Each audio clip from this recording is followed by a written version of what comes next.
Bonjour, je suis Cyril Attias, entrepreneur dans le digital depuis 1998 et fondateur d'agence-des-médias-sociaux.com.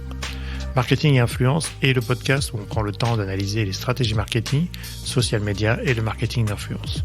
Chaque épisode est l'occasion de rencontrer des professionnels du marketing et de l'influence.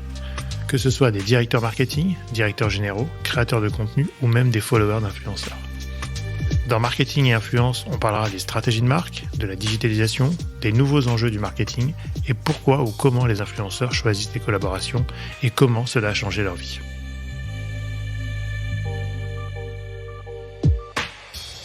Donc je reçois pas mal de propositions et on va dire dans toutes les propositions à l'année que je vais recevoir, il y a peut-être 10% que j'ai refusé. Il y en a certaines qui sont un peu what the fuck, et je m'excuse pour ton audience de ce mot-là, mais tu vois, pour la petite anecdote, j'ai pu recevoir une campagne pour des préservatifs. Donc là, je me suis dit, ça va être très compliqué de créer du contenu.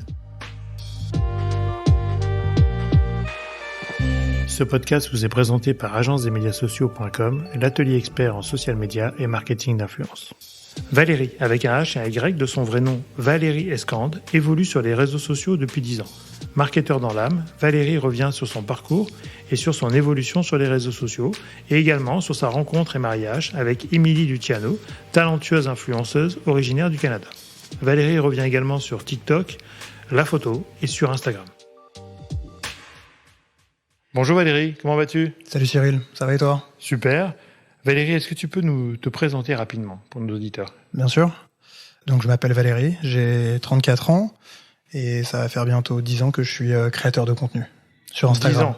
Exactement, ouais. Ah, ça fait un petit moment quand même. J'ai créé mon compte Instagram en 2012, quand Instagram est arrivé. Et très rapidement, à l'époque, j'étais Instagrammeur. Ouais. Et non, le mot Instagrammeur prédominait et non pas influenceur ou créateur de contenu. On Instagrammait à l'époque, on prenait des photos très jolies pour respecter les codes d'Instagram. Valérie, tu as aussi une carrière professionnelle. Tu as travaillé dans le marketing. Exactement, ouais. Tu n'es pas que Instagrammeur ou influenceur, parce que tu as un background marketing quand même. Tu peux nous expliquer un peu ton expérience maintenant ? En background, donc moi j'ai fait une école de com, où j'ai fait un master à Londres. Après, je suis rentré à Paris. J'ai travaillé pendant 3 ans dans une grande boîte du CAC 40 qui s'appelle Total, où j'ai bossé 1 an à Paris et 2 ans à Bruxelles, en Belgique. Ensuite, j'ai travaillé pendant 4 ans chez Eurosport, la chaîne de télévision, où j'ai été responsable du marketing digital. Et après ça, j'ai bossé pendant 4 ans également chez L'Oréal, la boîte de cosmétiques, où j'ai été en marketing développement. D'accord, donc tu as quand même un prisme assez international, digital, / marketing. Exactement, c'est ce que j'ai voulu faire. Et quand tu as commencé Instagram, tu étais en poste ? Quand j'ai commencé Instagram, j'étais en poste. Mais en fait, le monde de l'influence, si je puis dire, n'existait pas. Ouais. Donc j'ai assisté au prémisse, au commencement de ce qui est devenu le monde de l'influence. Et comment tu te présentes aujourd'hui ? Parce que Instagrammeur, c'était à une époque. Bien sûr. Aujourd'hui, je me présente comme créateur de contenu. J'essaie d'écrire des histoires avec les marques. J'essaie de les accompagner sur les temps forts où elles vont avoir besoin de valeur ajoutée, sur de l'authenticité, sur des histoires à raconter autour de leur temps fort, principalement. Aujourd'hui, c'est toi qui fais tes contenus ? Exactement, ouais. Je produis toujours depuis le début. J'ai toujours produit moi-même mes contenus. Par moment, je peux me faire aider par des photographes ou des vidéastes lorsque la marque va prendre en charge ça. La production. Quoi. Ouais, la production. Parmi tout ce que tu as fait, donc 2012, ça veut dire 10 ans, pile poil aujourd'hui, c'est quoi ta plus belle expérience en tant qu'influenceur ? Pardon, créateur de contenu. Non, bien sûr. On me pose souvent cette question-là. Je vais parler de cette expérience où j'ai rencontré ma femme. Donc ça, c'est forcément ma plus belle à ce jour. C'était en 2017 où je suis parti à Miami pour rencontrer Roger Federer. Alors moi, il faut savoir que je suis un immense fan de tennis et je joue depuis que je suis tout petit avec mes frères. Et au-delà de ça, si je suis fan d'une seule personne, tout sport, toute catégorie confondue, c'est Roger Federer. Donc j'étais ambassadeur Moët & Chandon à l'année et la personne du marketing international m'a appelé une semaine avant en me disant est-ce que tu veux rencontrer Roger Federer à Miami, c'est dans une semaine, tu sautes dans un avion. Et il nous avait fait une expérience assez incroyable. Donc à l'époque c'était un voyage fou. On est arrivé à Miami Et puis après, on est parti dans les Keys en yacht. Nous sommes revenus, après on a rencontré Roger, où j'ai pu lui parler pendant 10-15 minutes en privé avec lui. Incroyable ça. Ouais, c'était assez incroyable. Un rêve de gosse là. C'était un rêve de gosse. Et à l'époque, donc je travaillais chez Eurosport et j'avais été très honnête avec eux, très transparent en disant est-ce que vous pouvez me laisser partir quelques jours? Et il m'avait dit bien sûr, il l'avait compris tout à fait. Et je reviens avec l'interview. Exactement. Et j'étais revenu à l'époque, pour la petite histoire, c'était drôle, j'étais revenu pour qu'en gros la pilule passe bien au niveau de mon boss. Je savais qu'il était fan également de Roger, donc t'imagines quand t'as un supérieur hiérarchique, que tu vas lui dire que toi tu vas partir à Miami en business, rencontrer Roger Federer, souvent tu sais ça peut attiser de la jalousie. C'est chaud à négocier. Hein. C'est chaud à négocier, ça peut attiser de la jalousie. Ouais, exactement, de la jalousie. Donc ce que j'avais fait, j'étais revenu avec un autographe de Roger sur une casquette et c'était passé un peu mieux. Ah ouais, tu m'étonnes. Il fallait, ouais. Exactement. Et pourquoi je dis que c'est ma meilleure expérience? Parce que forcément Roger, et aussi c'est là où j'ai rencontré ma femme, Émilie, aujourd'hui. Qui était aussi du coup invitée en tant qu'ambassadrice de la marque, j'imagine. Et qui était invitée en tant qu'ambassadrice de la marque. Moi j'étais invité en tant qu'influenceur français et elle était influenceur US. D'accord. Donc les deux influenceurs se rencontrent. Exactement. Autour d'une star d'enfance. Exactement. Elle connaissait un peu Roger Federer, mais pas tant que ça. Elle connaissait surtout Moët et Chandon. Ouais. Tennessee, en bon, c'est bien, comme ça, c'est un bon duo. Exact. Et à l'époque, je lui avais parlé, et puis après, on était toujours restés en contact, et aujourd'hui, on est mariés. Donc l'influence a du bon, tu vois. On peut rencontrer sa femme, sa future femme, en tout cas à l'époque. C'est ce que je dis. L'influence a du bon. L'influence est un vrai milieu. On rencontre des vraies personnes. C'est un milieu authentique. Ouais. Mais je crois que c'est intéressant ce que tu dis, parce que je pense que ça match. Quand c'est bien fait, mais en général c'est plutôt bien fait, ça match des personnalités qui peuvent bien s'entendre et ou qui peuvent bien tomber amoureuses pour ton cas, mais en tout cas qui peuvent vraiment avoir des points communs. Et je trouve que quand on fait des opérations influenceurs, c'est aussi ce qu'on va chercher, c'est-à-dire c'est une complémentarité entre vous et ou une équipe qui va plutôt passer un bon moment. Donc il faut faire attention au casting, et je pense que la marque avait dû le faire peut-être pas par hasard, mais peut-être aussi de manière parce qu'ils vous choisissent quand même avec un certain critère. Exactement, c'est ce que je dis souvent. Vis-à-vis du grand public, les influenceurs peuvent avoir une mauvaise image et on peut souvent penser qu'on est très superficiel et on reste très en surface. Néanmoins, lorsqu'on creuse et lorsqu'on se rencontre, parce qu'on fait beaucoup de voyages entre influenceurs, on se ressemble assez souvent et on a beaucoup d'atomes crochus entre nous parce qu'on aime créer, on est des créateurs, on a beaucoup d'idées et puis on est aussi intelligent. Alors souvent, il peut y avoir des personnes très autodidactes qui ont commencé comme ma femme après son bac, après son collège au Canada, elle a fait ça directement, elle avait 19 ans. Et puis il peut y avoir des parcours comme le mien où voilà, on va faire une école, on va faire comme tout le monde, on va rentrer dans le milieu corporate, dans un job marketing ou digital pour plus ou moins avoir le background et le bagage lorsqu'on va parler avec les agences ou avec les marques, on sait de quoi elles parlent.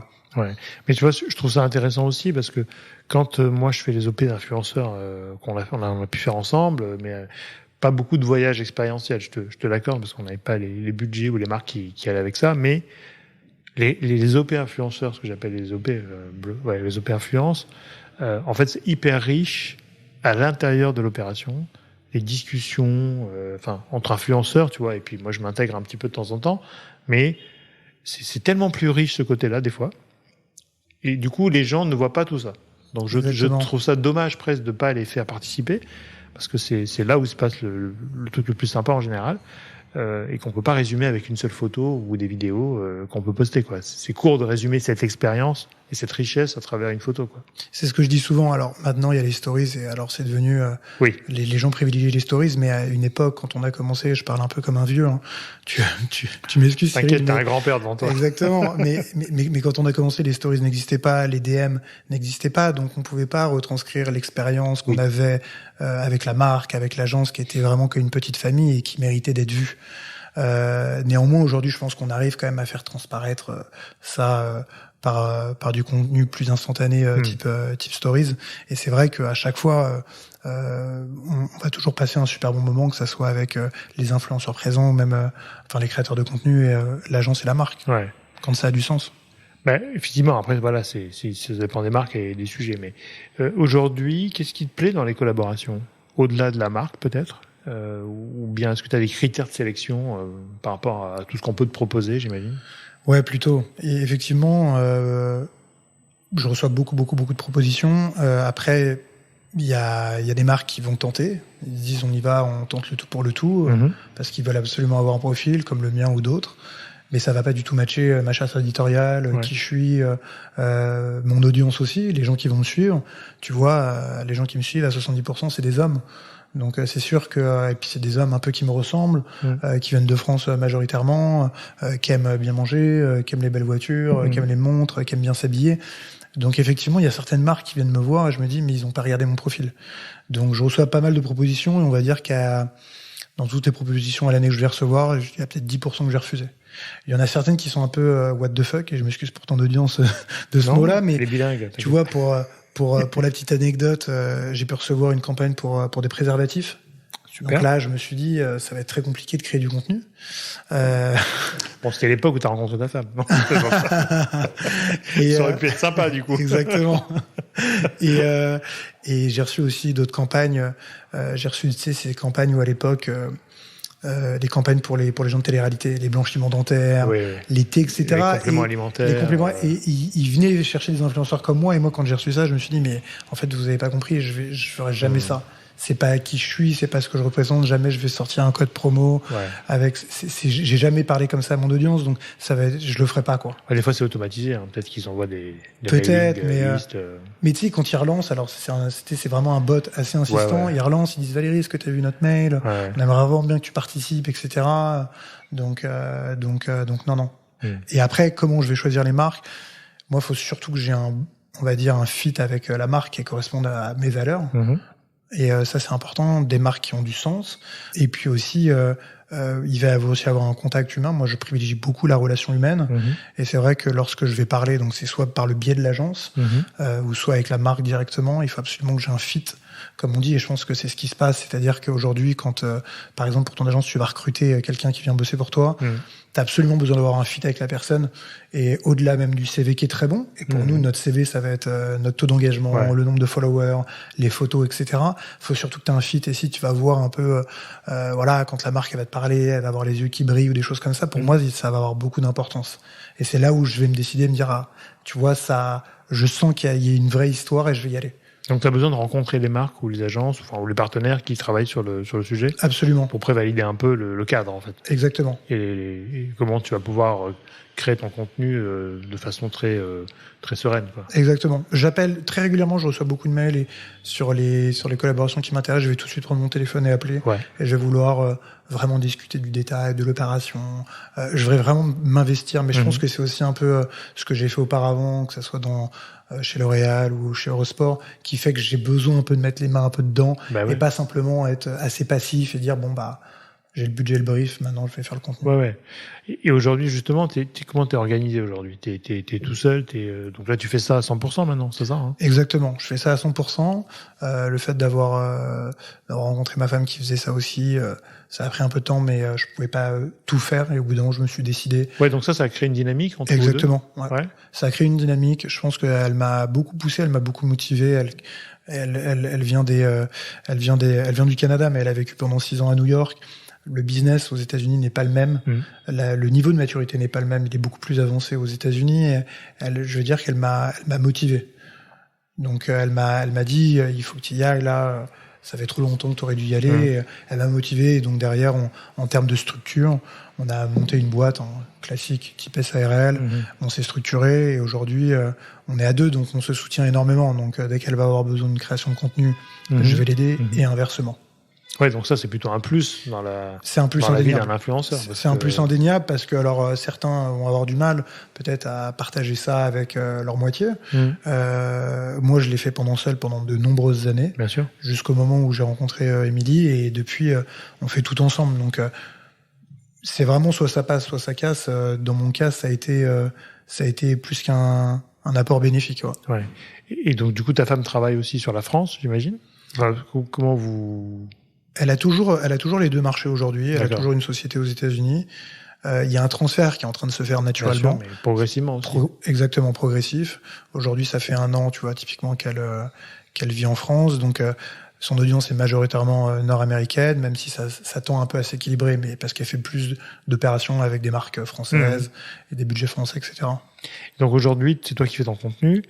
T'es équipé de talents créatifs autour de toi, qui des fois peuvent venir t'aider sur des productions ou sur des shootings? Ouais, ça a pu, c'est arrivé par le passé.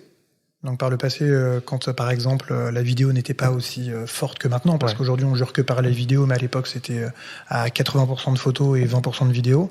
Donc à l'époque j'avais fait une campagne avec Yves Saint Laurent, il demandait un format vidéo. Les reels n'existaient pas, donc tu sais, tu postais même pas d'IGTV, tu me postais une vidéo.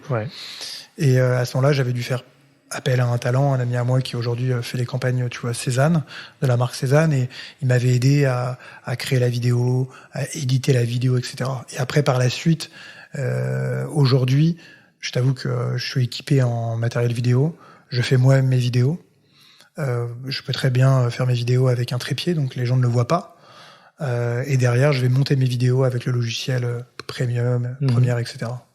Donc t'as appris le montage, t'as appris la vidéo. Bien sûr. Et aujourd'hui, c'est vrai que tu poses un trépied. Comme c'est toi souvent le personnage principal. Bien sûr. T'arrives à t'auto-filmer ou à t'auto-produire de temps en temps et voir. Ouais, bien sûr. Enfin, c'est des choses. Soit c'est Émilie, donc ma femme, qui va me filmer. Je pense que ce qui est bien, c'est qu'on n'a pas de filtre. C'est-à-dire que quand on connaît très bien la personne, il n'y a pas de filtre et on peut très bien le faire. Il n'y a pas de problème. Tu vois. C'est chouette. À l'époque, avant Émilie, je dois quand même le dire. C'était mon meilleur ami qui s'appelle Thomas. Et s'il écoute, il se reconnaîtra. C'est lui qui m'a aidé sur toute ma création de contenu. Il m'a beaucoup aidé tout au début à faire mes photos. On est partis en press trip ensemble, que ce soit au ski, à Dubaï, au Sri Lanka, etc. Et c'est lui qui m'accompagnait. Ouais, parce que du coup, il faut vraiment des fois être deux, parce que c'est. Exactement. On peut pas tout faire, en même temps. Et tout au début, quand j'étais Instagrammeur, quand il fallait aussi me mettre en scène, etc., c'était mon frère qui le faisait. Je l'appelais, il était marié, il n'avait pas encore d'enfant. Je dis Mathieu, tu peux venir. Et on shootait le week-end. Samedi matin, t'es dispo entre telle heure et telle heure, donc c'était marrant. Ouais. Maintenant, c'est vrai que la vidéo a vachement pris le pas sur les réseaux. Là, il y a des sujets d'algorithmes aussi où les plateformes favorisent les reels, en tout cas sur Instagram, et favorisent la vidéo. Donc, il faut passer un step de montage. Mais je trouve ça intéressant parce que le storytelling est un peu plus intéressant. Parce qu'on peut difficilement, des fois, avec 4 photos, raconter une histoire, mais ça peut le faire. Mais la vidéo, pour le coup, est vachement plus efficace. Puis, t'as quand même un concours entre TikTok et Meta pour choper l'audience. Et donc, les deux plateformes se regardent et s'adaptent pour se ressembler. Mais c'est vrai qu'aujourd'hui, moi, j'ai vu un peu un basculement dans mon contenu. C'est-à-dire que si tu regardes, je vais poster majoritairement des Reels, du contenu vidéo, parce qu'il est poussé par la plateforme et que... Ça, tu vois vraiment l'effet? Ouais, je vois un effet. Les impressions, ça n'a rien à voir.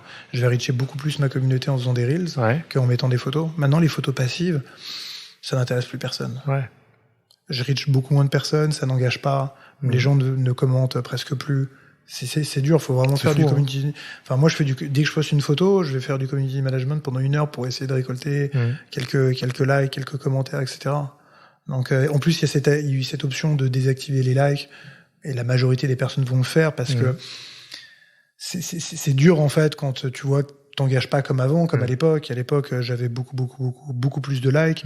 Maintenant, tu peines à avoir 500, 600, 700, 800 likes, et ça fait mal parce qu'on est des créateurs de contenu, qu'on passe du temps à créer du contenu, et qu'en fait, le seul reward en tant que créateur du contenu, c'est ça. Oui, c'est ton seul retour communautaire. Exactement. Les gens oublient un peu ça, mais moi qui ai bossé avant dans une boîte, le reward, c'est-à-dire la récompense que tu as quand tu bosses dans une boîte, ça va être ton boss qui va te donner une augmentation, ton boss qui va te dire « Ah bah félicitations, tu vas changer de job, tu vas avoir une équipe », ou « Bravo, t'as fait du bon travail », parce que t'as un boss. Mais quand t'es tout seul derrière ton écran et que tu crées ton contenu tout seul, t'as personne pour te dire que t'as fait du bon travail. La seule récompense, ça va être ton engagement.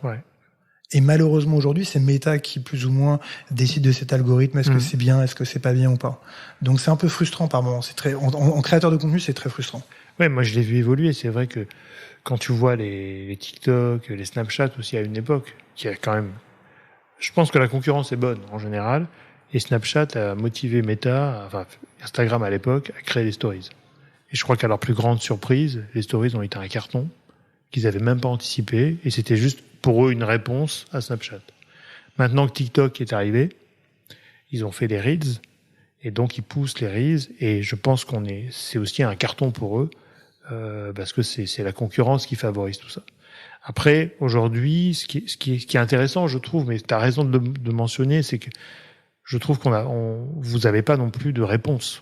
Pourquoi le like marche plus, pourquoi l'engagement marche plus, et c'est hyper déstabilisant pour un créateur de contenu comme toi, j'imagine, de voir d'un coup son audience fragilisée ou bien à la merci d'un algorithme finalement, parce que c'est ce qui se passe, quoi, et vous n'avez pas la réponse. Surtout que bon, ça fait longtemps, tu vois, que je suis dans ce milieu-là. Moi, je suis un influenceur assez adulte. Tu vois, je fais pas mes photos à l'iPhone en 2 secondes, etc. On va dire, je mets du cœur à l'ouvrage. Ouais. Toutes mes photos, elles sont faites avec un appareil photo professionnel. Elles vont être éditées avec un logiciel, etc. Donc, j'aime encore la photo. Je suis tombé amoureux d'Instagram pour la photo et pas pour la vidéo. Donc, je continuerai de poster des photos parce que j'aime ça. J'aime créer du contenu photo. Néanmoins, c'est frustrant de se dire qu'aujourd'hui, il va peut-être être pas vu du tout, quoi. Ouais. Et aujourd'hui, c'est comment, moi, rester fidèle à mon audience. Et d'un autre côté, être un peu inspiré par, comme tu l'as dit, cette génération aujourd'hui TikTok. Donc, je vais sur TikTok, mais aujourd'hui, le contenu qui existe sur TikTok, c'est pas du tout ce que mon audience va aimer, quoi. C'est vraiment soit des gens qui vont danser, soit des gens qui vont faire des blagues, soit des gens qui vont faire des sketchs. Donc, c'est pas du tout, tu vois, ce que je représente, en tout cas, ce que mon audience aime suivre. T'es sur TikTok ? Alors, je suis sur TikTok, ouais. Je suis sur TikTok avec Émilie. On a fait un compte en couple. Commun, ouais. Ouais, on a fait un compte commun en se disant, essayons d'être sur TikTok, voyons un petit peu si, en proposant du contenu, on va dire très dédié fashion. Donc, on va proposer nos looks à TikTok. Pour l'instant, ça reste très bas parce que, encore une fois, je pense que TikTok, il pousse à faire des trucs très, j'ai pas envie de dire vulgaires, mais c'est un peu ça, quoi. Ouais. Alors moi, on m'a dit, après, je vais pas vérifier, mais je crois qu'il y a des recettes de montage. Il faut que dans les 2-3 premières secondes, il se passe un truc. C'est l'algorithme qui va screener en fait le format de la vidéo, le séquençage. Il faut qu'il y ait beaucoup de coupes rapides. Et c'est ça apparemment qui favorise l'engagement sur TikTok. Et en même temps, du coup, c'est intéressant, je trouve, parce que ça vous fait aussi trouver d'autres modèles en termes de contenu. Après, ça peut ne pas correspondre à tout le monde. Ça aussi, il faut le dire. Hein. J'ai beaucoup d'influenceurs qui m'ont dit je suis obligé d'aller sur TikTok, mais en même temps, j'ai pas envie. Mais après, t'es pas obligé non plus. Enfin, je pense que tu peux trouver ta voie sur Insta. Et puis, c'est pas le même sujet. Je pense qu'on se divertit vachement sur TikTok. On passe du temps à regarder et on peut se faire absorber par la machine. Hein. On peut passer 2-3 heures facilement parce que c'est sans fin. Et c'est vrai que sur Insta, je trouve qu'on peut s'inspirer, on peut passer moins de temps peut-être, mais du temps un peu plus attentionné, quoi. Mais tu sais, c'est intéressant ce que tu dis parce que moi, je me suis jamais forcé à aller sur une plateforme. Et je pense qu'il faut rester authentique à la plateforme que t'aimes. Ouais. C'est-à-dire que quand j'ai commencé sur Instagram, j'ai adoré Instagram et je suis devenu complètement addict en étant Instagrammeur, en essayant de respecter les codes de la plateforme, et c'est comme ça que j'ai réussi sur Instagram. Et après, Snapchat est arrivé. Et tout le monde à l'époque disait, faut aller sur Snapchat, faut aller sur Snapchat. Je suis jamais allé sur Snapchat. Et tu vois, pourtant, ça m'a pas empêché de continuer de travailler, etc. Et Snapchat a été totalement pris d'assaut par tous ces influenceurs télé-réalité, etc., à raconter leur vie et compagnie. Et puis après, on est passé de Snapchat à TikTok. Et pareil, on nous a dit, faut aller sur TikTok. Mais en fait, non. Je pense qu'il faut que tu restes authentique à ton audience, authentique à la plateforme sur laquelle t'es le plus doué, entre guillemets, ce que t'aimes. Faut pas essayer de faut essayer de se travestir. Ouais, exactement. Il faut pas essayer de se travestir en se forçant à aller, parce que l'audience, elle va le sentir. Et si ton audience, elle sent que t'es pas authentique, ça va pas marcher. Après, moi, je trouve ça intéressant aussi, parce que je trouve que chaque plateforme a fait émerger une catégorie d'influenceurs. Tu vois, autant Snapchat, ça a été un peu plus, je trouve, la télé-réalité, parce qu'ils sont tous nés sur Snapchat, avec des buzz, avec des gossips, tu vois, des soirées. C'est une télé-réalité, hein, Snapchat. C'est un flux télé. Et moi, je compare beaucoup Snapchat à un flux média. Et d'ailleurs, les marques les plus successful sur Snapchat, c'est les médias. Exactement. Quand elles font leur Explorer, quand elles font publics, les compagnies, etc. Voilà, elles ont des fois, elles ont une rédaction dédiée à Snapchat. Parce qu'elles ont aussi un modèle média derrière qui est intéressant. Et TikTok a fait émerger finalement la jeune génération qui débute. Alors oui, ça a commencé par les danses, tu vois, les crop tops et compagnie. Et après, ça s'est un peu tourné. Donc chaque année, on a son lot de nouveaux TikTokers qui arrivent. En ce moment, il y a les humoristes. On a parlé tout à l'heure de notre ami à 99 millions de followers sur TikTok. Là. L'Italien là qui a gardonné. Kabilé, pour le présenter, qui lui, pour le coup, fait des vidéos en mime, donc c'est international comme langage, et je pense qu'il peut justifier son chiffre aussi par ce côté-là, mais surtout par son talent de faire rire les gens à travers des vidéos courtes.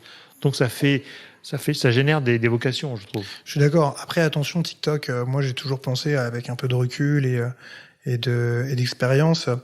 Tous les profils, quand tu vois TikTok, quand ça a cartonné aux États-Unis, c'était avec les Charli D'Amelio, Dixie D'Amelio, Addison Rae, etc. Où tu sais, à l'époque, ils étaient dans des content house. Et aujourd'hui, ils ont fait un documentaire sur Netflix de Hype House, etc. Et puis, tu as eu la même chose en France avec une sorte de la French House, etc. Où on mettait des petits TikTokers ensemble et tout. Mais aujourd'hui, c'est le challenge pour cette génération-là, qui sont très jeunes, c'est de savoir quel est la next step. Et en tant que créateur de contenu, tu peux pas simplement montrer toi en crop top en train de danser, quoi. Et on le voit, il y a certains TikTokers aux États-Unis, ils sont entrés en dépression parce qu'ils ont vu ils sont montés comme des étoiles filantes, mais ils sont repartis très très vite comme une étoile filante. C'est-à-dire qu'ils ont plus ou moins disparu de cet écosystème-là parce qu'ils n'ont pas réussi plus ou moins à transformer leur endurance en quelque chose de plus pérenne et plus solide. Enfin, t'as raison, je trouve qu'il y a une vitesse et il n'y a pas de protection sur TikTok. Parce que c'est des plateformes mondiales avec des gestes assez simples à comprendre. Hein. Et puis l'entrée sur cette plateforme est très faible. C'est-à-dire le prix à payer pour y aller, il faut savoir un peu danser, ou en tout cas il faut se mettre en scène, mais c'est fait avec l'iPhone pour le coup. C'est d'autres moyens, et l'entrée est facile. Et après, effectivement, quand tu as un succès mondial, ça peut aller très très vite, et tu peux vite redescendre parce que tu as touché la gloire. Pour moi, c'est un accélérateur de notoriété qui, derrière, je pense, va faire énormément de dégâts, surtout sur la jeune génération qui sont en train de se construire, qui sont en train de se trouver, de se construire, de se découvrir.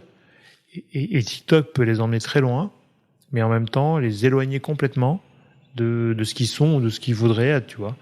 Et comme un peu l'effet télé, c'est-à-dire le vu à la télé, maintenant c'est vu en TikTok, quoi. C'est-à-dire que des succès sont faits sur TikTok, explosent, puis demain, un nouveau TikToker arrive, et puis ils vont le remplacer, etc. Et c'est très, très dommageable, je trouve, pour ces jeunes générations qui s'exposent énormément et qui ont un succès rapide, quoi. Alors que sur Instagram ou d'autres plateformes, peut-être que tu as plus de temps, c'est moins rapide en termes de succès, mais tu construis des bases un peu plus solides, quoi. Non, c'est vrai, je suis assez d'accord. C'est comme YouTube. Enfin, tu vois, je compare YouTube et Instagram parce que c'est des plateformes où la création est au cœur de ce genre de plateforme. Et puis il faut réellement créer. Il faut vraiment avoir du talent. Sur TikTok, c'est la recherche du buzz absolu. On cherche à absolument cartonner en un instant et donc à faire soit la chose la plus absurde ou la plus vulgaire ou la plus incroyable du monde en l'espace de 6-7 secondes. Donc effectivement, sur ce genre de plateforme, j'ai du mal à me retrouver. Je vais chercher de l'inspiration hein, parce que je trouve que c'est hyper intéressant et que je reste hyper ouvert à ça. Néanmoins, je reste quand même très Instagram, très YouTube. Insta, T'as toujours ton blog ? Écoute, j'avais un blog effectivement à l'époque. Je t'avoue que je l'ai un peu lâché. Et puis j'ai vu aussi les vues qui ont totalement dégringolé. Donc j'ai du mal à l'époque. À l'époque, j'avais un petit peu de trafic et je réussissais, tu vois, à concilier ça. Et j'aimais raconter un petit peu ce que je faisais par des histoires. Là aujourd'hui, je le fais beaucoup moins, pour être honnête. Ou pour les voyages, c'était intéressant pour les voyages. Pour les voyages, ouais, j'avais fait beaucoup de choses sur les voyages et je l'aimais, mais je pense aussi que c'est venu aussi avec la demande qui s'est totalement diminuée. C'est-à-dire qu'à l'époque, que ce soit même dans mon kit média ou dans mon offre, je faisais des articles blog. C'est parce que les marques me le demandaient. Quand je travaillais avec Air France, ils me disaient, on aimerait bien que tu fasses un article sur ton blog, etc. C'était et tout. Un contenu, quoi. Et c'était un vrai contenu. Aujourd'hui, les marques ou les agences, elles ne demandent plus du tout. Elles vont plus du tout valoriser ça. Je trouve ça dommage parce que je sais pas comment Meta va évoluer et que si on revenait à l'époque du blog, je serais ravi. Ouais, moi aussi un petit peu, mais ça c'est le vieux dinosaure qui parle. Mais, ouais, exactement. Mais je trouvais que le temps d'écriture, le temps de synthèse, le temps d'illustrer un article, tu vois, c'est quand même une démarche un peu pas intellectuelle, on va pas exagérer, mais c'est une démarche différente et où tu prends le temps. T'avais le temps de raconter des histoires. Ouais. C'est comme aujourd'hui sur les posts. À l'époque, je faisais des posts où je parlais un peu plus en caption.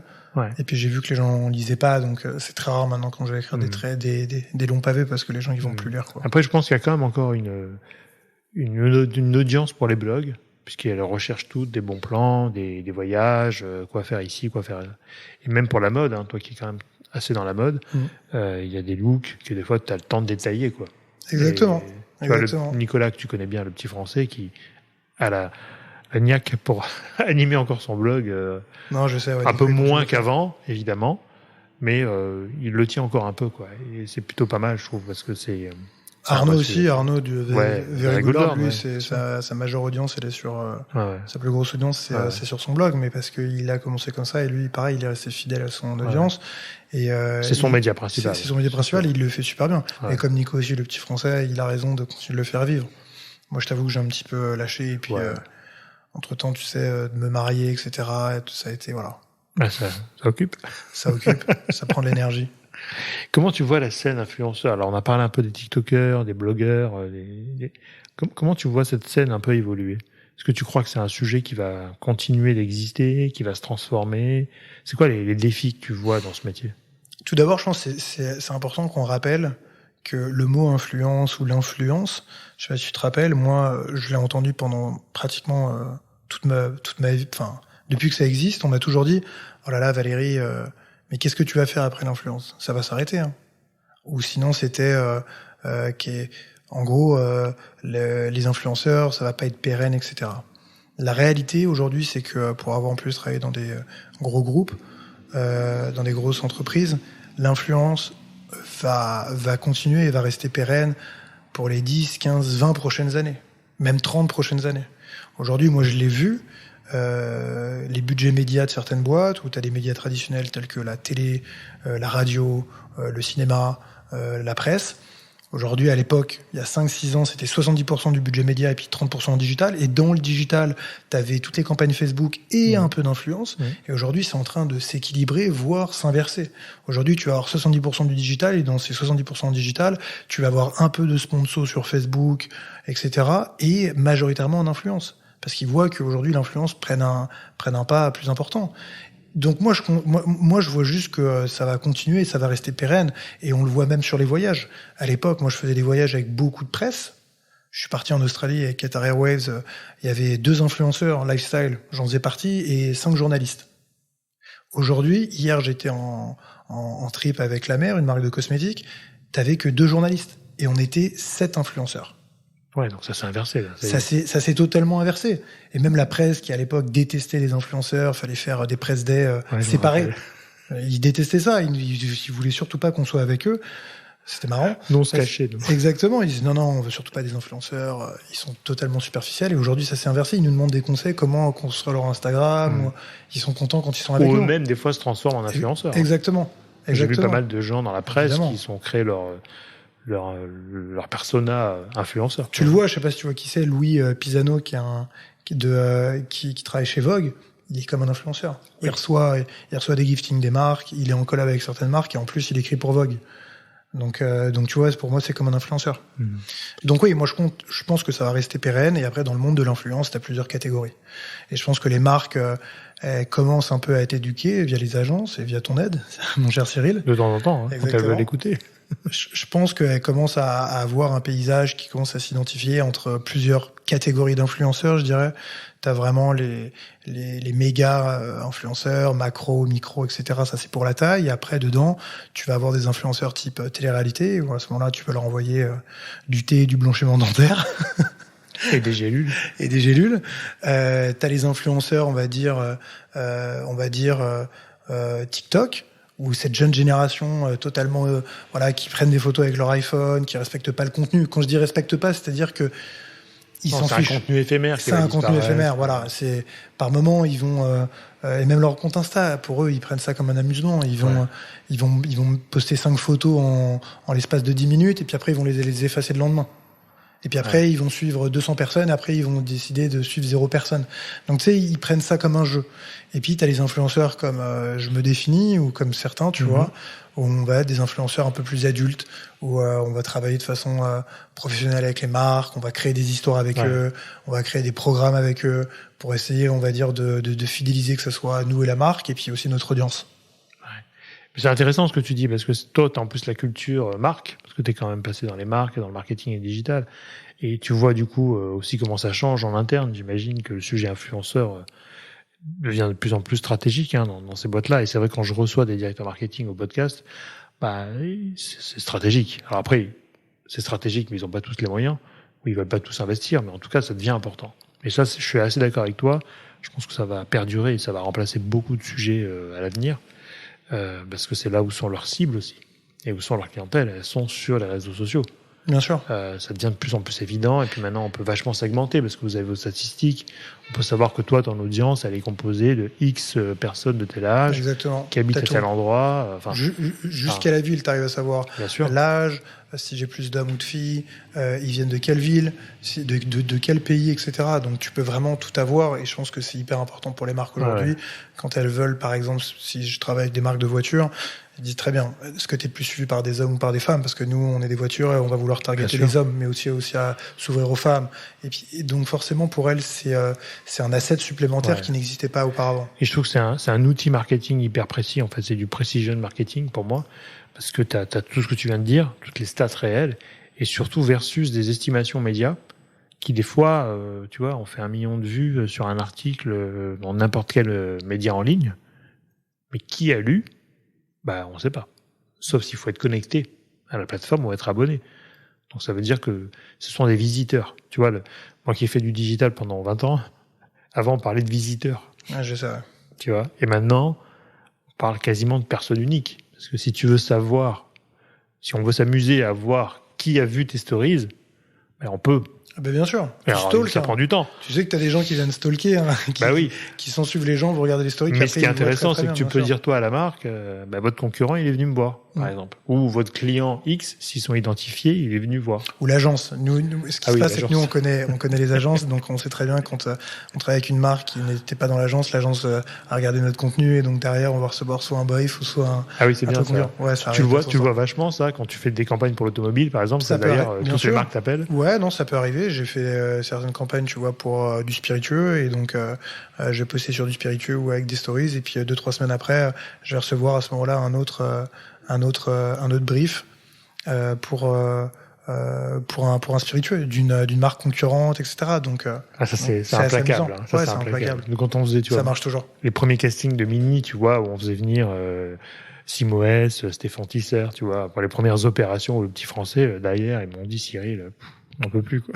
On saute toutes les marques du marché parce que c'est soit on les avait mis en avant, soit ils avaient bien aimé ce qu'ils faisaient aussi, tu vois. Il y a pas que. Et puis ça rassure aussi un directeur marketing de se dire je vais le prendre parce que le concurrent l'a pris. Donc ça doit être pas mal en termes de stratégie quoi. Qu'est-ce que tu penses alors on a parlé rapidement. Tu penses quoi des influenceurs télé-réalité? Est-ce que tu crois que c'est un truc qui est positif, négatif? Comment tu vois ce truc-là, comme tu l'as vu arriver quand même depuis quelques années? Franchement, quand je l'ai vu arriver il y a quelques années, j'ai pas du tout été inquiet parce qu'ils faisaient des choses qui étaient totalement différentes de ce que nous on peut faire ou de ce que je peux faire. Donc, je me suis jamais inquiété. Je me suis jamais dit, oh là là, ils vont marcher sur nos plates-bandes ou ils vont nous prendre des budgets, etc. Jamais. Force est de constater qu'il y a certains influenceurs télé-réalité qui sont peut-être plus intelligents que d'autres et donc qui réussissent un peu à transformer totalement leur audience et leurs personnages, etc.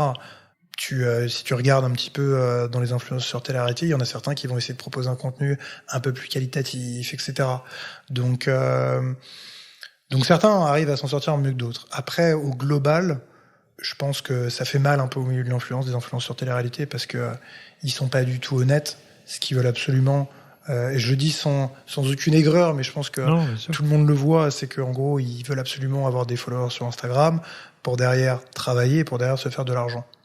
Mais ça manque d'authenticité. Et moi, j'ai regardé leur story parce que ça me fait rire. On se marre avec des potes, on s'envoie ça en disant mais comment les gens peuvent croire ça ou comment les gens peuvent mettre de l'argent quand ils vont vendre des trucs sur des paris sportifs, du thé qui fait maigrir, etc. Du blanchiment dentaire qui abîme les dents. Ils répètent à longueur de journée les fratés, il faut acheter ça, etc. Je me dis mais comment certaines personnes achètent ça?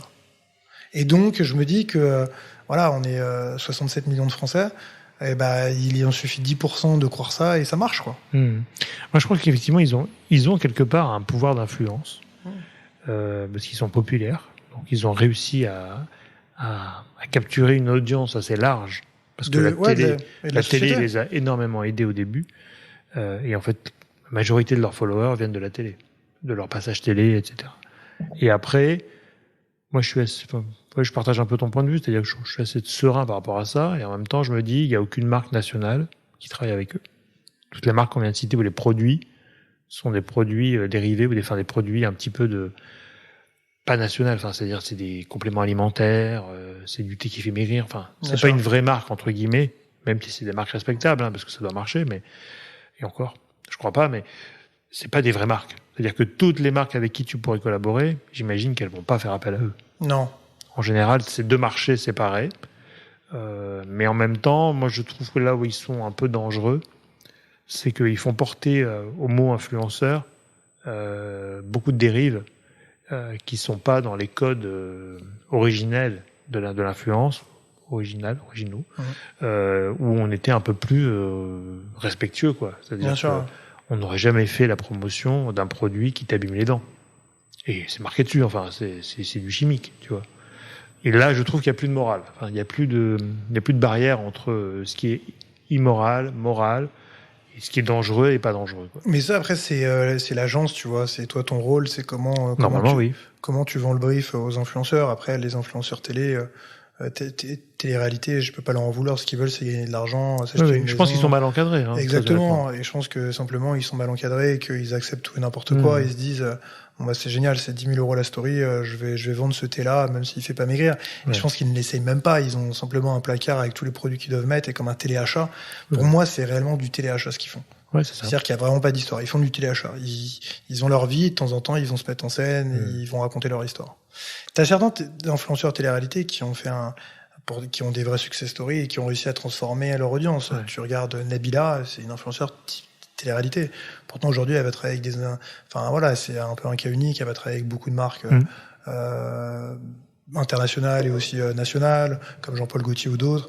Même Caroline Receveur. Enfin, c'est une entrepreneuse à succès. Néanmoins, elle a commencé dans la télé-réalité. Ou même dans notre milieu, t'as certains influenceurs qui ont fait de la télé-réalité, on le sait, comme par exemple Alia, ou Ali, mais maintenant on a totalement oublié qu'ils avaient fait les Secret Story, et parce qu'ils sont beaucoup plus en tant qu'influenceurs adultes et ils font du contenu qui n'est plus du tout ce qu'ils faisaient peut-être auparavant. En fait, c'est vrai qu'il y en a certains qui ont quand même switché et qui ont appris, qui ont grandi et qui se sont peut-être aussi mieux entourés. C'est peut-être une histoire d'entourage. Exactement. En général, des fois, c'est assez d'intelligence aussi, je pense. Oui, et d'envie de changer. Aussi, il peut y avoir pas envie de changer, d'être comme ça, et ça leur va bien. Mais c'est vrai que depuis que ce phénomène est apparu, le mot influenceur est un gros mot. Et effectivement, maintenant, on est créateur de contenu. Donc, c'est un sujet, mais je pense que ça va s'arrêter aussi, parce qu'on atteint sur certaines catégories, en tout cas, on atteint des points de non-retour, quoi. C'est-à-dire que vendre l'eau de son bain, tu vois, enfin, des choses comme ça, ça devient hyper... Après, c'est aussi parce que les médias leur donnent de l'audience. Cette fille-là, oui, mais c'est tellement absurde parce qu'elle se fait inviter par les émissions de divertissement, etc. Et forcément, après voilà, ça repasse dans les médias, donc ça reprend du follow. Exact. Donc c'est un cercle vicieux. Malheureusement. On passe à une partie de questions d'association d'idées. Ouais. Donc je te donne des mots. Ouais. Et tu me réponds ce que ça t'évoque. Ok. En un mot. Ok. Challenge. Mode. Intemporel. Influence. Pouvoir. Voyage. Liberté. New York. Mariage. TikTok. Trash. Super. J'arrête là le supplice. Et déjà bravo parce que tu as réussi avec un seul mot. Ouais. Ce qui n'est pas un exercice facile en général. Parce qu'on a tendance à vouloir parler. Exactement. Ouais. C'est des sujets qui sont évocateurs à chaque fois. Et on arrive aussi à la fin de l'entretien. Ouais. Si tu avais aujourd'hui un conseil à donner à un jeune créateur de contenu qui veut débuter, parce que c'est quand même aujourd'hui, il y en a plein qui veulent en faire un métier, ou en tout cas qui veulent faire créateur de contenu, qu'est-ce que tu pourrais leur conseiller? Moi, je pense que c'est génial des jeunes qui veulent créer. Tout d'abord, je trouve que c'est vraiment c'est super. Moi, je trouve ça génial. Néanmoins, il faut rester authentique. Donc, peu importe ce qu'ils veulent faire, après la manière dont ils vont l'exprimer, que ce soit sur Instagram, YouTube, un autre réseau, ça je comprends, c'est la plateforme, c'est le moyen, c'est le médium. Néanmoins, il faut rester authentique. Qui reste authentique. Si un jeune aujourd'hui, il me dit, moi ce que je veux, c'est travailler avec les marques, être influenceur, etc., je vais lui dire, mais qu'est-ce que tu aimes véritablement? Moi, ce que j'aimais à la base, c'était la photo. J'ai jamais voulu travailler avec des marques. J'ai été Instagrammeur, et ce que j'aimais, je me baladais dans Paris pour aller prendre des photos de portes, des immeubles qui étaient très architecturaux, et c'est comme ça qu'Instagram m'a repéré, parce que je respectais les codes de la plateforme, mais je me suis jamais dit, je veux travailler avec des marques de voitures et gagner de l'argent. Donc je dirais aux jeunes créateurs de contenu, reste authentique, identifie ce que t'aimes faire. Si t'aimes, par exemple, si t'aimes travailler dans la mode, si t'as une passion pour les voitures, si t'as une passion pour les montres, une passion pour voyager, identifie ce que tu pourrais faire avec ça. Et après, la moyen de le communiquer, que ce soit sur TikTok ou une autre plateforme, ça marchera. Mais il faut rester authentique. Très bien. Et passionné. Passionné, hein. Passionné, il faut être drivé par la passion. Si t'es pas passionné par ce que tu fais, tu tiens pas à la distance. Ouais, tu peux pas. Nous, tu vois, on a beaucoup d'appels à l'agence sur des jeunes qui veulent devenir influenceurs. C'est-à-dire qu'ils veulent en faire un métier. Alors bon, c'est plus compliqué. J'attends parce qu'à l'époque, quand les écoles de communication, c'était déjà nouveau, rappelle-toi, il y a 15-20 ans. Maintenant, c'est très démocratisé. J'attends dans 10 ans, si j'ai des enfants, ils me disent, bah tiens, moi, je veux faire une école d'influenceurs. Après, c'est vrai que, alors, on revient sur les médias, tu vois, mais comme ils enjolivent ou bien ils dressent un portrait rapide des fois de l'influenceur qui gagne des millions, voyage, s'habille bien, reçoit des produits. Donc en fait, tu es en train de vendre finalement un sujet aux jeunes générations qui est tu t'habilles gratuit, tu gagnes de l'argent, tu voyages et tu travailles pas. Et après attention, moi ce que je leur dis, c'est ils ont pas le, comment dire en anglais, les coulisses, le behind the scene. Ouais. Le behind the scene, c'est comme une société. Tu crées une société avec un avocat, t'as un expert comptable, t'as des charges, tu payes tes impôts, tu stresses parce que t'as pas de sécurité, t'as pas une boîte qui te verse à la fin du mois un chèque. Donc il y a des mois où ça va bien marcher, il y a des mois où ça va pas marcher. Et puis on en parlait, mais ta seule récompense, c'est l'engagement que tu vas faire avec ta communauté. Et par moment, lorsque c'est la plateforme qui plus ou moins contrôle ton algorithme, bien sûr, ou quand par exemple t'as mis, je sais pas moi, des jours, des heures sur un contenu qui ne va pas réussir, et à contrario, tu vas simplement prendre une photo d'un chat qui va avoir beaucoup plus de likes, etc. C'est très frustrant ça. Donc je dis attention, la réalité c'est pas simplement des vêtements gratuits, des voyages, etc. La réalité c'est du stress, c'est beaucoup de travail, c'est beaucoup d'heures. C'est être connecté sans cesse sur ses mails, c'est se professionnaliser aussi, c'est aller chercher de la formation, c'est vraiment tout ça. Puis souvent c'est un métier solitaire. Très solitaire. Parce que finalement tu dois tout faire toi-même, hein. Tu dois être comptable, enfin tu dois faire tes propals, tes devis, ton contenu, ton agent, tu dois faire beaucoup de choses en même temps. J'ai pas fait d'études et j'ai pas fait d'école pour apprendre à éditer des photos. À comprendre les formats. J'ai pas fait une école pour éditer un format vidéo ou comment éditer sur Premiere. J'ai appris ça tout seul. Donc forcément. Tu t'es auto-formé là-dessus? Totalement. Ouais. Aujourd'hui, il y a YouTube qui est quand même une mine d'or pour vraiment avoir pour les tutos, etc. Donc j'ai passé du temps dessus pour savoir comment ça marchait, mais forcément ça prend du temps. C'est pas facile. Je dis juste c'est pas facile. On n'est pas revenu là-dessus, mais question entre deux rapide, mais comment t'as vécu le Covid en termes de... Est-ce que tu t'es senti pas en danger, mais où t'as vu que c'était une économie qui pouvait être fragile ou pas d'ailleurs? Écoute, c'est sûr que pendant le Covid, il y avait beaucoup moins de contrats qui arrivaient, il y avait beaucoup moins de travail. Je pense que c'était pour tout le monde pareil. Le premier Covid, je l'ai vécu plutôt bien. Le premier Covid en mars 2020, je pense que pour tout le monde, ça a été... une sorte de vacances prolongées. Ouais, c'était une pause. C'était une pause. C'est-à-dire que même parce qu'il y avait des aides, parce que tout le monde ne savait pas trop quoi faire. Je sais pas si tu te rappelles, mais en France, il faisait un temps magnifique. En tout cas, à Paris, on était tous dans nos jardins. Moi, j'étais parti en banlieue chez mes parents. Donc, le premier confinement, je l'ai plutôt bien pris. Et puis, entre influenceurs, on s'envoyait des messages en disant, alors, les gars, qu'est-ce que vous faites? Ça bouge, vous recevez des trucs? Non, ok. T'avais quelques marques qui faisaient du gifting, mais il y avait pas de collab à proprement parler. Il y avait rien du tout. Il y avait pas de travail. Et en revanche, après, le deuxième confinement et le troisième, ça a été un peu plus compliqué parce que forcément, les marques, lorsqu'il y a un budget sucré, ça a été plutôt celui de l'influence. Donc, ça a été plutôt un milieu ralenti. Néanmoins, j'ai pas vu ça comme quelque chose qui allait péricliter. Je me suis toujours dit que le moment où on allait sortir du Covid, que ça allait marcher. Ouais. Donc, et que ça allait revenir en tout cas. Et ça a été le cas. Ah, c'est vrai que ça a été un accélérateur pour beaucoup de marques qui ont compris finalement le seul lien avec leurs clients ou leurs prospects, c'était les réseaux sociaux. Et via l'influence, aujourd'hui, c'est devenu encore plus important parce que la digitalisation s'est accélérée, quoi. Totalement. Est-ce que tu lis? Est-ce que tu es un lecteur assidu ou pas? Au grand dam de mon père, non, parce qu'il m'a répété quand j'étais petit qu'il fallait que je lise tout le temps. Je lis, je vais surtout lire l'été ou quand je suis en vacances. Ouais. T'as un livre de chevet ou un livre de référence qui t'a marqué? Je vais te parler du dernier livre que j'ai lu quand j'étais dans ma belle famille au Canada. C'est un livre de Jay Shetty, qui est une sorte d'entrepreneur et qui s'appelle Penser comme un moine. Donc j'aime bien ce genre de bouquin. Alors bon, je vais pas te citer tous les bouquins classiques comme Stendhal, Le Rouge et le Noir et compagnie, mais ce livre, c'est plutôt un livre qui raconte un peu son histoire et cet auteur-là, Jay Shetty, c'est quelqu'un qui était en finance, en fusion-acquisition, qui travaillait 15 heures par jour, qui gagnait des 1000 et des 100 et qui a décidé du jour au lendemain de partir dans une retraite de moine et qui a totalement changé. Ça lui a fait ouvrir les yeux sur ce qu'était la vie, l'importance de la vie, le bonheur, comment aller chercher le bonheur. Et je pense que c'est un sujet, en tout cas aujourd'hui, qui transpire aujourd'hui sur la jeune génération, mais aussi notre génération. C'est comment être heureux aujourd'hui.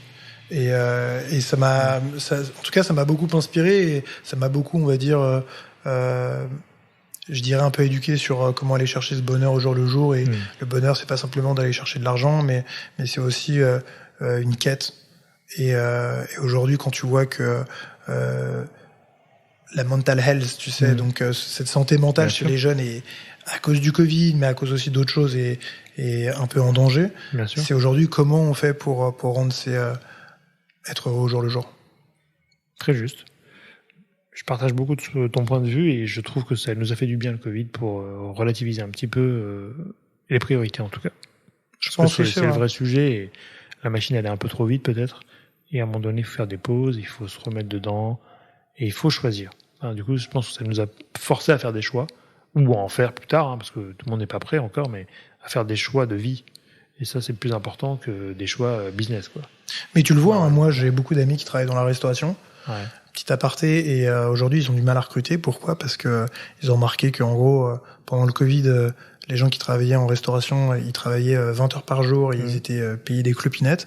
Pendant le Covid ils se sont formés à un autre job où ils font juste des horaires normaux et en gros ils gagnent autant, donc ils se sont dit pourquoi retourner à la restauration quoi. Ouais, c'est un milieu parmi d'autres mais mais voilà. Non mais beaucoup de gens aujourd'hui mettent en cause finalement leur métier. Exactement. En se disant déjà est-ce que j'aime ça ? Est-ce que je veux travailler autant et passer autant de temps dans un bureau ou en famille ou à la maison ou avec des potes quand ils sont pas mariés ? Et donc quel est le curseur ? Où je mets le curseur en fait entre ma vie professionnelle et ma vie perso ?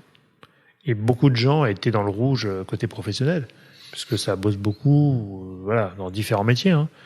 Et je pense que beaucoup de gens veulent remettre le curseur un peu au milieu. Parce qu'on peut bosser moins mais mieux aussi et pas forcément faire que des heures parce qu'il y a pas que les horaires hein, et qui ont envie aussi de retrouver les gens qu'ils aiment ou bien de se recentrer un peu peut-être sur eux-mêmes de temps en temps pour être bien quoi. Et puis tu le vois même sur le télétravail, c'est-à-dire que moi je l'ai vu quand j'ai bossé chez L'Oréal à l'époque on avait peut-être un jour de télétravail qui n'était pas obligatoire et c'était plus ou moins mal vu si tu prenais du télétravail et puis après le Covid, avant Covid et après Covid on en a eu 2 jours de télétravail. C'est totalement rentré dans les mœurs, ils se sont rendus compte que voilà, il fallait lâcher un peu du lest et que les gens ils pouvaient travailler chez eux, ils pouvaient travailler aussi bien. Ouais, le seul défi c'est que les gens ne se désolidarisent pas des entreprises. Exactement. Et qui restent quand même dans un collectif et dans un état d'esprit je suis d'accord.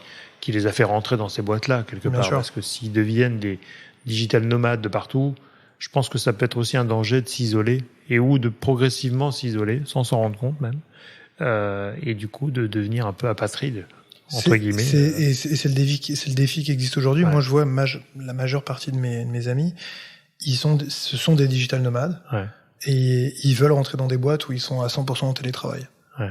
Non, mais il y a même un pays, le Portugal a créé un visa. Lisbonne, bien sûr, c'est ce que j'allais dire. A créé un visa de full remote digital nomade. C'est ça. Je crois qu'ils ont il y a des négos avec des hôtels, avec des lieux pour les accueillir. Pour eux, hein. En termes d'économie, ils sont. Ouais, ils étaient déjà très forts sur le digital et là, ils ont pris l'opportunité, mais c'est plutôt sympa le Portugal en plus.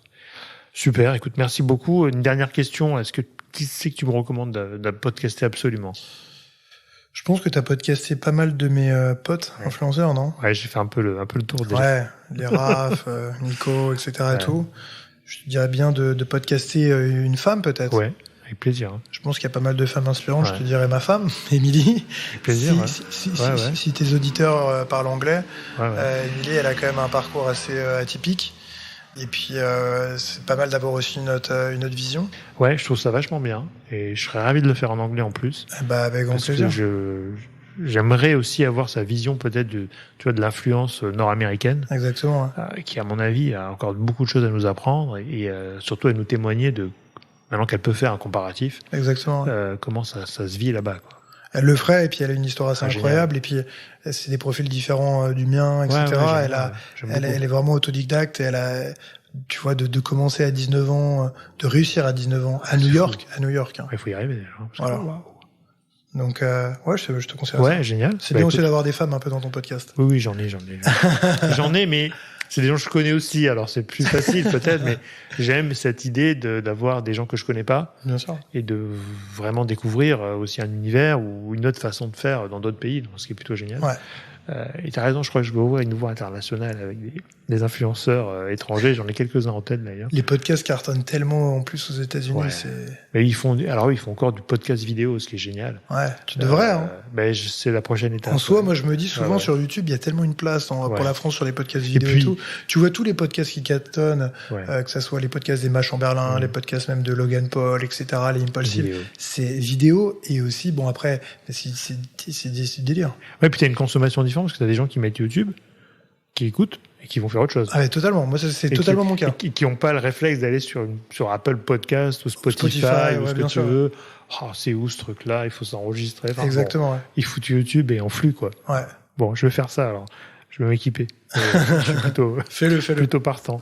Merci beaucoup, Valérie. Merci à toi, Cyril. C'était génial. J'étais ravi de te recevoir. Merci beaucoup. Bonne continuation. Merci à toutes et à tous d'avoir écouté cet épisode. J'espère que l'émission vous a plu, inspiré ou diverti. Si c'est le cas, n'hésitez pas à le partager avec vos proches, votre réseau, laisser un commentaire et mettre une note sur les plateformes d'écoute. Vous pouvez me contacter sur LinkedIn en tapant Cyril Athias ou m'envoyer un message sur podcast@marketinginfluence.fr. À bientôt.